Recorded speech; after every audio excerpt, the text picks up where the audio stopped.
السلام علیکم۔ آخرکار مونسون 2022 اپنے اختتام کو پہنچ چکا۔ اس وقت راجستھان اور پاکستان کے ملحقہ علاقوں پر اینٹی سائیکلون موجود ہے۔ بڑی خوشخبری آ گئی۔ کیا آپ حالات حاضرہ سے آگاہی حاصل کرنا چاہتے ہیں؟ خبر کے پیچھے چھپے اصل حقائق جاننا چاہتے ہیں تو ابھی سبسکرائب کیجئے جلمل پاکستان کو اور ساتھ ہی گھنٹی کے نشان پر کلک کر دیں۔ آپ کو بتاتے چلیں کہ اس ہفتے میں مونسون وسط بھارت تک ختم ہو جائے گا۔ مونسون سیزن کے دوران UVI، الٹرا وائلیٹ انڈیکس اور ہیومیڈیٹی دونوں کی شرح بڑھی رہتی ہے۔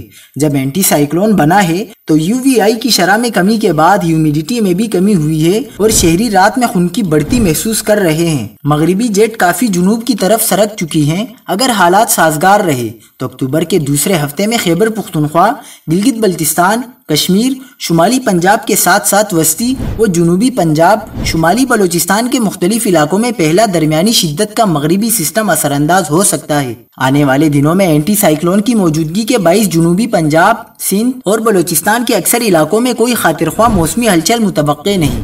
البتہ 30 ستمبر سے 3 اکتوبر تک خیبر پختونخوا، گلگت بلتستان، کشمیر میں مغربی سسٹم کے تحت بارش کے امکانات موجود ہیں۔